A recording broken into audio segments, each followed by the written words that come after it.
Welcome to Hello Plant City. I'm Arlie Smoot. And I'm Adrian Smoot. Our aim is to create a stronger plant city by learning more about our neighbors in town. We'll talk with people, we'll hear stories, and we'll share ideas from all corners of the community.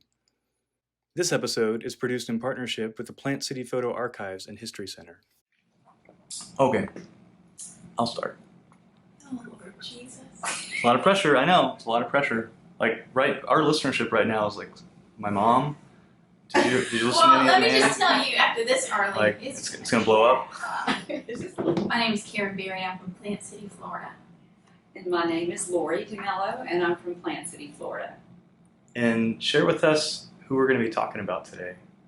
We're going to be talking about our father, Al Berry. Can you tell us about him? Can you give an introduction of him? Yeah, well, he was and still is the voice of Plant City.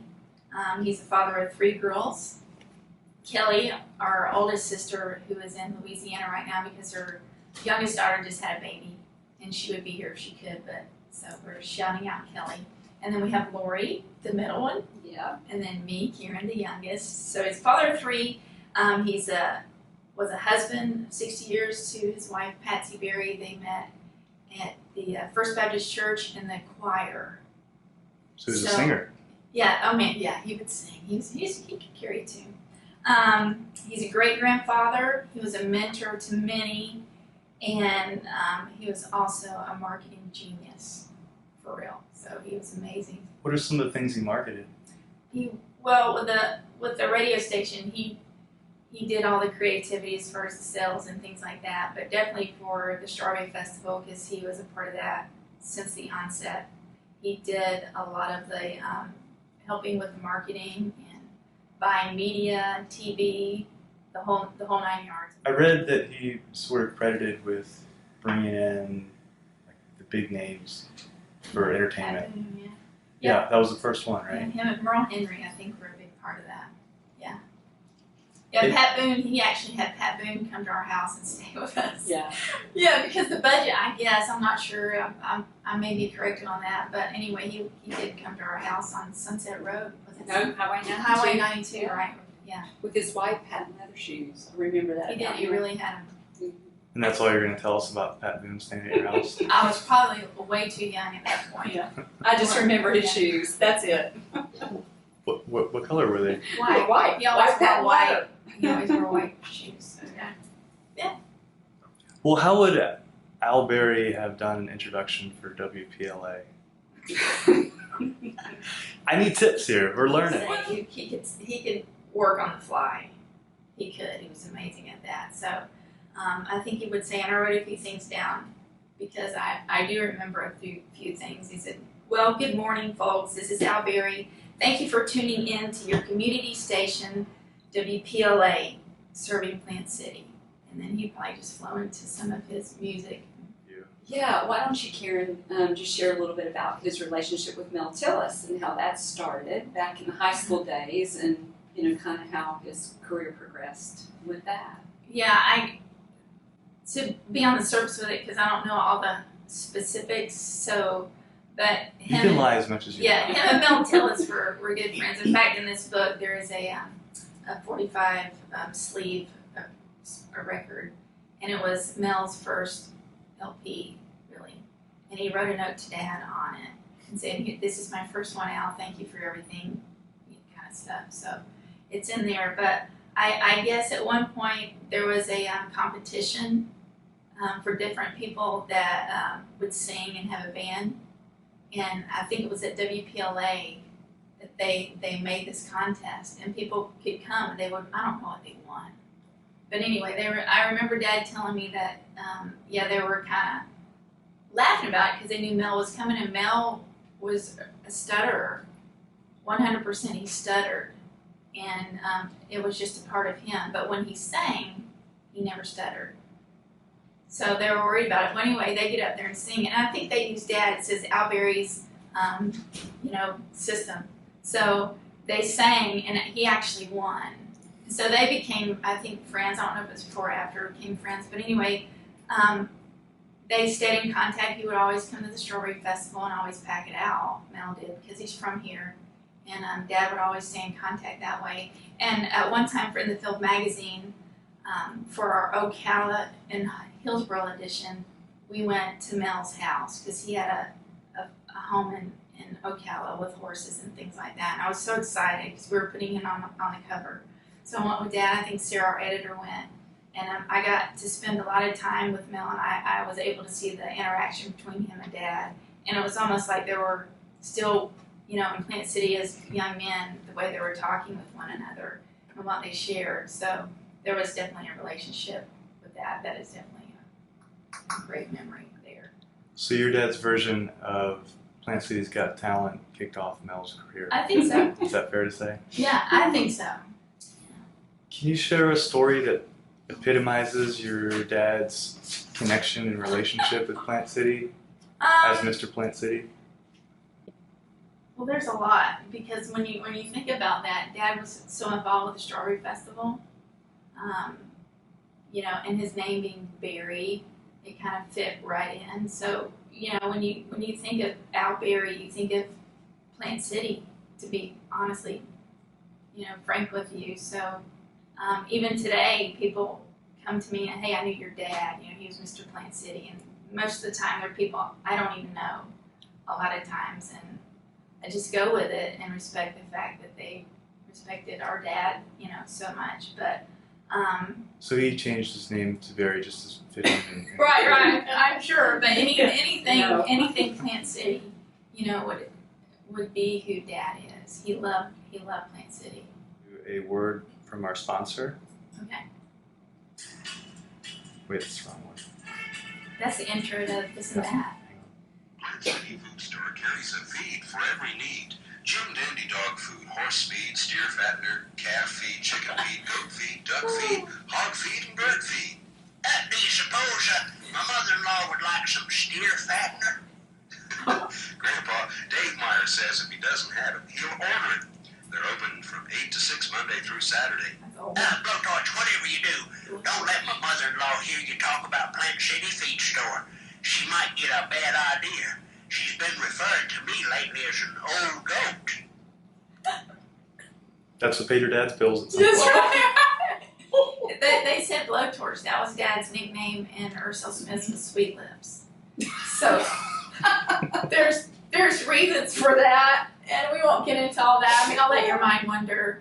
But on the This and That show, they would call one another Sweet Lips and Blowtorch. This is an Yes. uncensored podcast. Yeah, good. If you'd like to go to any detail Yeah, right, on why right. his name was Blowtorch, Right here, look on this cookbook.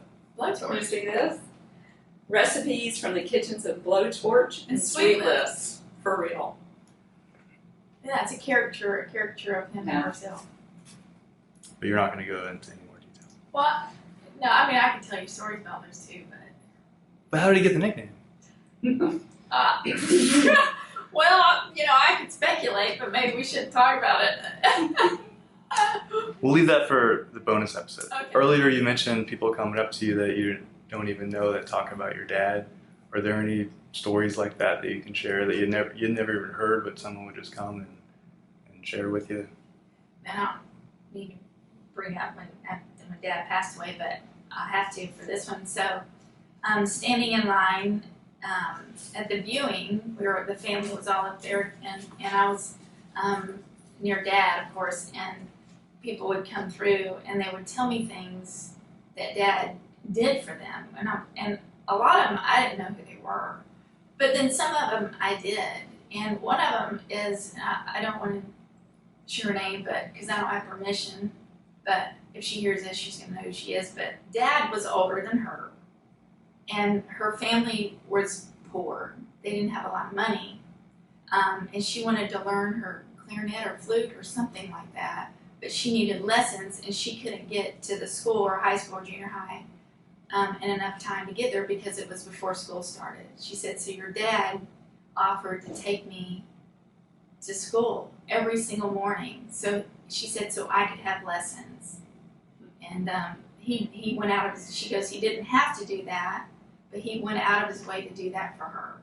So, I mean, that was a long time ago, but you can talk about things now. There's a lot of stuff that Dad did, And he's been doing that stuff forever, it sounds like. That's everything I read. Like, he just wanted to see other people succeed. Yeah, he was a moment maker in my eyes, and he always created moments that people remember.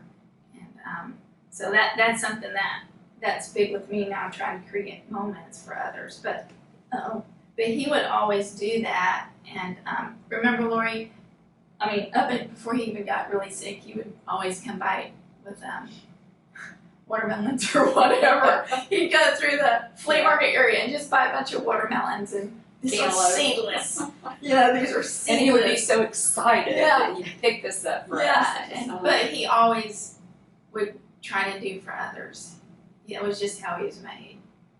Just how he was made. And do you feel like you were continuing that legacy, not only in terms of doing good things for others, but with the Observer and within the Field magazine? Well, it's not radio, but I guess it's media. It's a media. It's a medium, you would say. So, yeah, I guess I never, I think about that sometimes. But yeah, I think he was proud. He was proud of all of us girls. It didn't matter what we did, but I kind of followed behind Dad with anything he did. It was on the lawnmower. I wanted to ride the lawnmower with him. It was, yeah. He's the one that bought me a Shetland pony. And real quick, so we lived on Highway 92, and we had a lot of room for animals. And I was probably in second grade. And Dad, and I'll never forget it, he got a Shetland pony, and from now I know they're mean, and they're smaller, that's why I call them a pony. And so I'm so excited, and Dad got a saddle and the whole 9 yards. And we also had a cow named Big Red. Yeah. That's a whole other story. Well, anyway, the horse was straight up mean. I would ride the horse, and he was just mean. And so Dad wanted, said, let's let him settle down, and then you can get on him. And so I would ride him in the pasture, and he was fine. But I wanted to go out in the open area. And there was a row of orange trees, just 2 rows if I remember correctly. And Dad goes, well, if you're ready, yeah, okay. And so I get on the horse, and I come out, and the horse is doing great.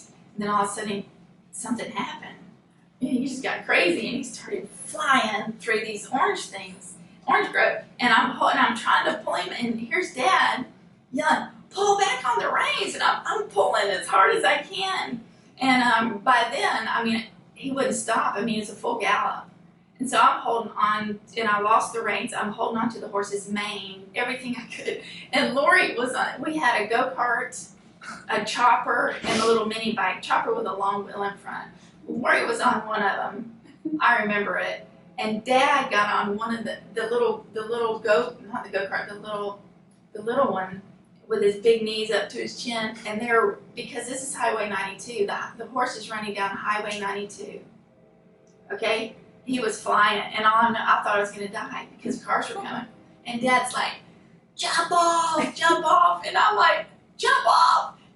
And there was a fruit stand. I'll never forget it. And people are just looking. And so I knew the horse was going to cross the road. He goes, jump off. And here they are coming behind me. And I just slid. He said, slide. So I just slid, and the horse was going full gallop. And I rolled into the gutter area. And the people at the fruit stand came running up, and the horse went across the street. And I was worried about the horse, but I was fine. So Dad went to find the horse, and this horse went to court, a female horse. It's weird, I guess they smell him or something. And so we got the horse back, and so Dad was going to teach the horse a lesson. So the next day was Sunday, we go to church, and Dad ties the horse up into a tree outside of the arena, the area where you ride. He pinned it up. Someone said, just pin him up and have his nose really close. So if he moves, it kind of irritates him, and he'll know he needs to learn to calm down. So we left him there, and we came back, and the horse was gone after church dinner. And Dad goes, well, where's the horse? I'll never forget it. And so we go searching, and Dad's, well, have you seen a horse? And the people go, no, we haven't seen a horse. And he goes, well, if you see him, you can have him. I'll never forget it. He was telling all these people you can have a horse. And then some woman said, I saw him walking down whatever side road off of 92. And then we found him. Dad brings him back. And he said, Karen, we're getting rid of this horse. I said, okay. So he sells him to somebody. Well, weeks went by, and we're at the farmer's market, where's Fred's is, and they had this big open area. You probably seen the archives, and people would meet under there and buy things, or they'd have functions. And so Dad goes, Karen, you want to go with me? And they're gonna have, it's fundraisers or whatever, and they're giving away things, so you can buy a couple tickets. So I got a couple tickets. Dad gave them to me, and they're giving away things. And they said, okay, we've got a horse to give away. I'm like, this could be good. I could get another horse. And when they raffled it off, and they said, Karen Berry, and they brought the horse up there, and Dad was announcing, he goes, nope, take that horse back. We want the horse back. We want it back. I'll never forget it. That reminds me of whenever my dad bought me a donkey, and then I got loose on Highway 60. But we'll, Yeah, I can imagine. what are some unique things that you learned from your dad? Well, I learned how to walk on stilts. And I tried to learn how to ride my bike backward. Okay, the stilts came in my life when we lived on Ever Street, and Dad had a room, like a small little area in the back where he had his In the garage, radio. he had his ham office, radio. He was Workshop. in a workshop, and so he made these stilts, and the neighbors some stilts, and him some stilts, and he made it to where you could have a pin in it. You just move it up, so the better you got, the higher you could go. And so Smart. he knew how to do it. So he built them and was showing me. It was William and Richard McGann. Could be Kurt Weaver as well. And we're walking on stilts on Ever Street on the sidewalk, doing our best. But it got to where, I could get to the high level. I'm telling you, it was way up there. But I could do it.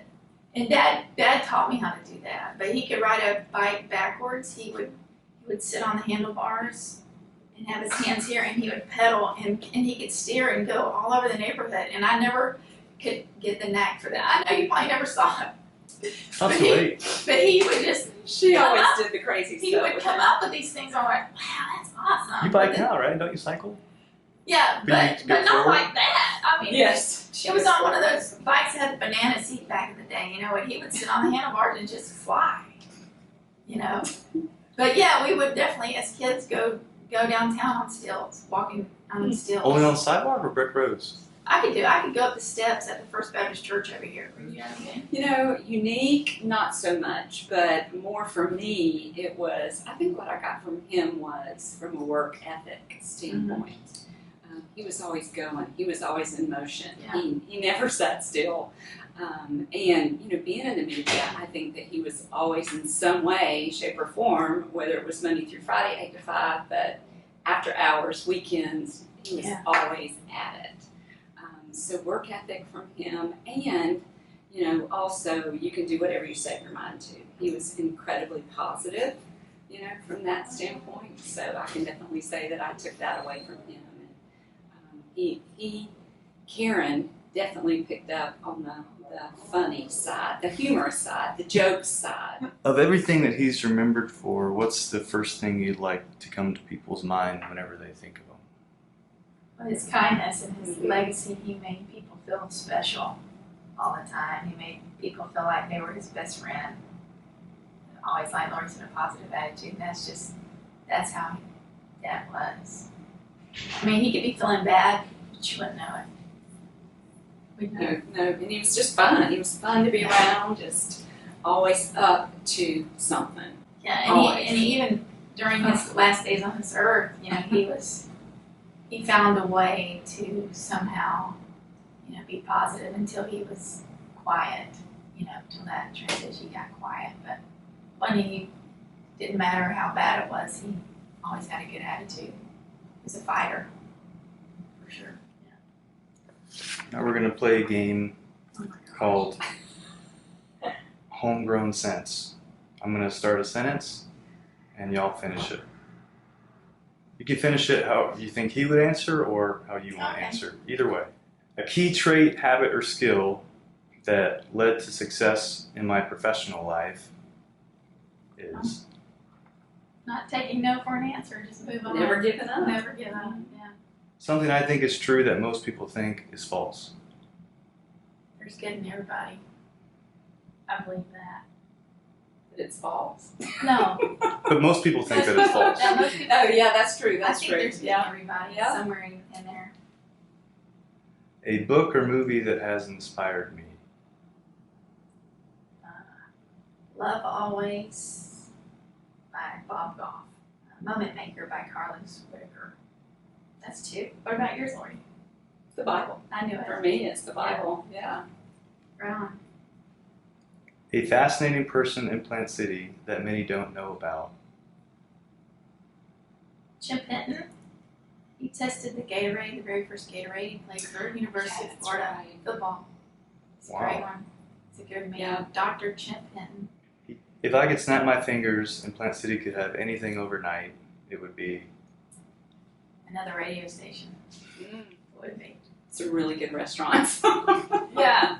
Oh, that's a good one. Those are both good Yeah, answers. that aren't chains, right? We That's have the great key. chain restaurants, Yep. and we've got great cafes, but I heard we're getting Chick-fil-A. amazing. That's not true. Yeah. When I was 30, I wish I knew. Everything that Dad told us. Yeah. We probably should have done. Yeah. Yeah, I'm just curious if you know how your dad first got interested in radio and how that came about. Well, he started. He went to University of Tampa, Yeah, he was in that Yeah. program. and he was in the Radio. broadcasting communication program, and then he went to work for WFLA, and then moved from WFLA over to WPLA. Was in radio, went back to sales, and then worked up to the co-owner side of that. So how he got into that, or how he got interested into that, not really sure. Because he actually left WFLA and went into the Air Force for a few years too. Mhm.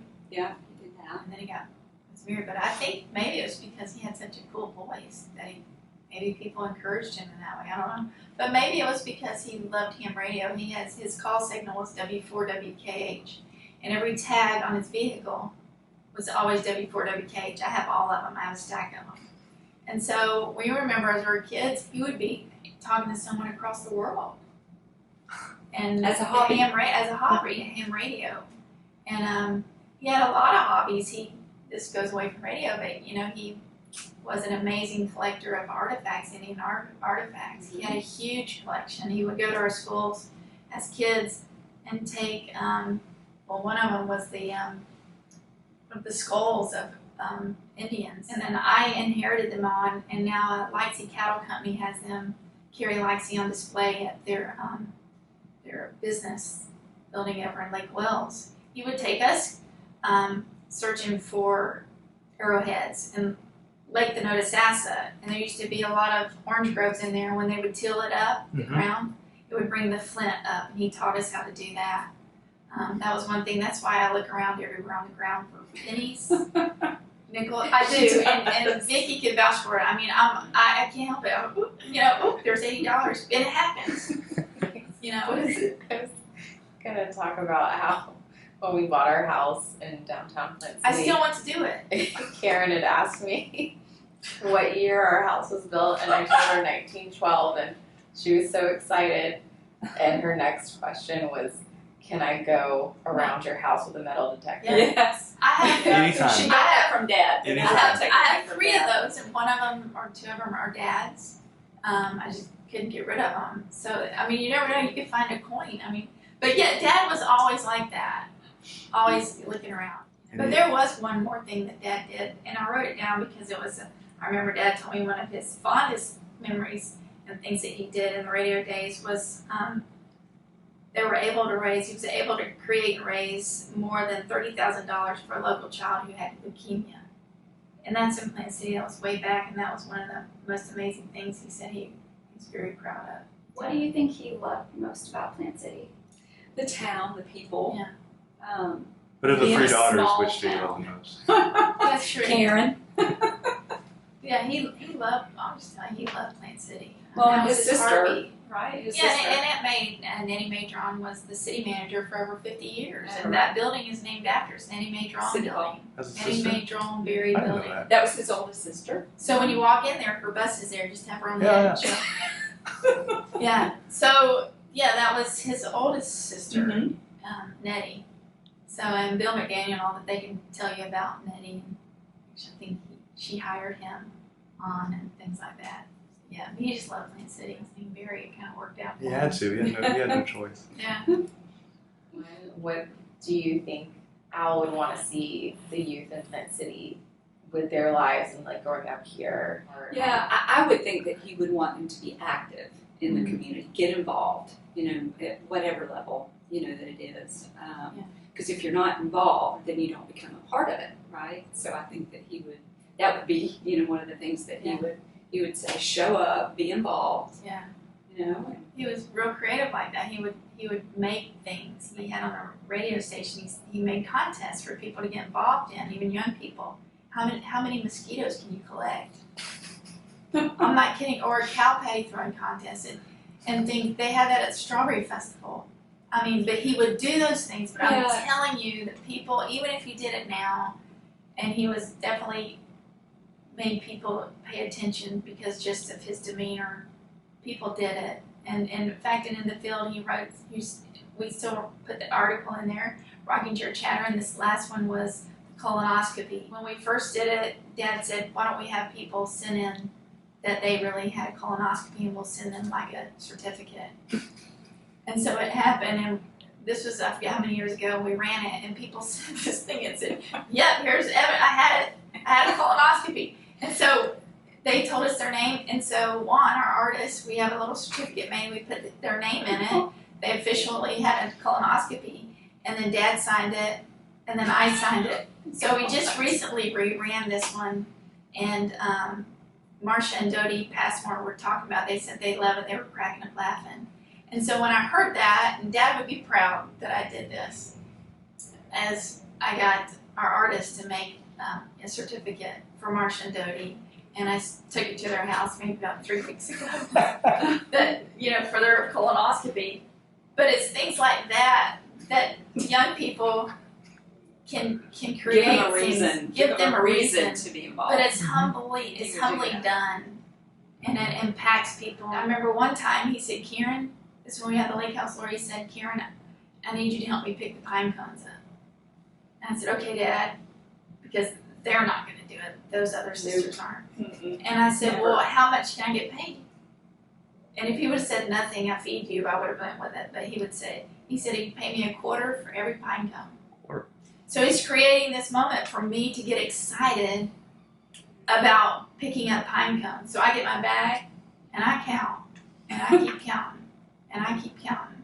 And I had these bags, and I think Dad was like, I didn't know there was that many. I said, I'm done after hours. And he goes, well, how many? I said, and I was like, I did little marks, and then I crossed the tree, 1, 2, 3, 4, 5, cross it, and we added them up. It was over $100. And I thought he was going to pass out. So I forget how he paid me, or maybe we went to eat or what we did, but he never did that again. But I think what Lori was saying is to create moments for these young people to get involved, even if it's doing something special for them. Yeah. He's simple-minded, but yet he was a genius in the marketing. I really, when he worked with me, he gave me great ideas. In fact, Dad gave me the name In the Field. That wasn't me. I came up with all these ideas with Judy Woodson with the farm. You're like, oh, we can't use that one. That won't work. Oh. And Dad goes, he called me up. He said, Karen, I'm driving down Highway 60. And I look to my right, and there's the field. I'll never forget it. And I'm like, okay. He goes, what about In the Field? And I'm like, oh, hold on, let me call Judy. Judy Woodson goes, that's wonderful. That's how it happened. This picture that you have with the wheelbarrow downtown, I think it's downtown. Yeah. So I think that's like one of its most popular He photos. signed it. It's You did? I actually have it framed at home. Frank at the car wash gave me that one because it was signed. I'm like, thank you. Can you tell us the story? Dad behind told me, this? yeah, He lost. he lost a bet. Yeah. Bet on the radio with this guy, and the bet was, if you lose or if I'll have to push you around and wheelchair around the block to Plant City. Now this is downtown, and vice versa. And I don't know what the bet was, but Dad goes, I lost. And he goes, he weighed a lot more than me. I'll never forget him telling that. He goes, and I had to push him around the block several times.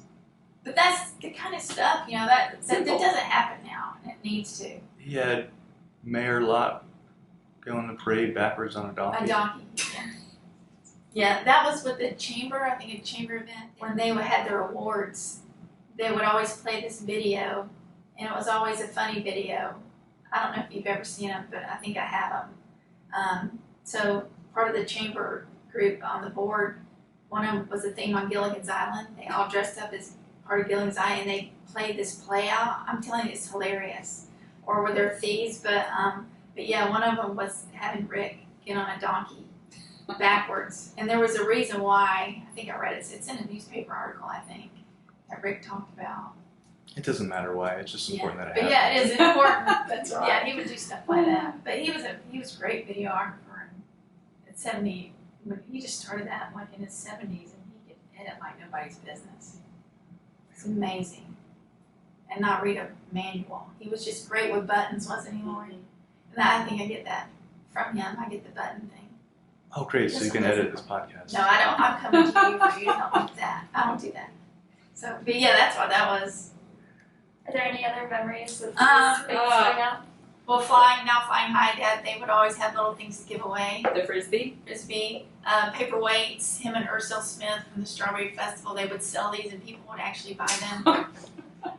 These pins right here, it has Pepsi on it, WPLA, and it's Strawberry Festival. And how this worked, Pepsi was a big sponsor of the Strawberry Festival, and WPLA would go in with it. And if you had one of these buttons on the day the school's out for the festival on parade day, if you had a button on, you could ride the rides free. Ooh. So we would get inundated. I don't know if you remember, Lord, but I used to take buttons to school, and people would just inundate, like, Karen, you got a button, you know. So, but yeah. And this book are just, Dad, it says WPLA. When he had his shows, he would have these random little sayings, and these are all type with a typewriter, and they're great sayings. And he uses them. He would use them even, recent too, with when he makes speeches for the Strawberry Festival or stuff. The way Dad, he would get people engaged. He would start out with something that would engage them first before he got into the other one. That's something he taught me to do. But there's some good ones in here. I was laughing last night reading them. So, Vicki, Well, you I know would we love it. started this a little bit late, but I'd rather be Arlie Smooth late than late Arlie Smooth. That's right. Yeah, that's there good. you go. Yeah. So Yeah. that's something he had, and that I got Sign to keep. off. And then memorabilia for his history. So that's really it. And this is his microphone. Yep. I'm thankful to talk about Dad. And we happened to be sitting in the Plant City Observer in the Field Magazine office in the Lee building. So we're gonna sign off. And tell him how Dad used to sign off. I'd Oh, rather. yeah. I'd rather be a little late and be Al Berry than the late Al Berry. And he would probably say, be kind to one another and have fun. And again, don't take any wooden nickels. He would tell me that all the time. But yeah. It's perfect. Thanks for listening. If you enjoy the podcast, share it with friends. If you have feedback, let us know. We're on Facebook at Hello Plant City. Email us, helloplantcity@gmail.com. The music is by the talented local duo, The Birthday Saps. Again, huge thank you to Annie Cardenas and everyone at the Plant City Photo Archives and History Center. Learn more incredible Plant City history at plantcityarchives.org or stop in next time you're in downtown Plant City. Thanks for listening and have a great week.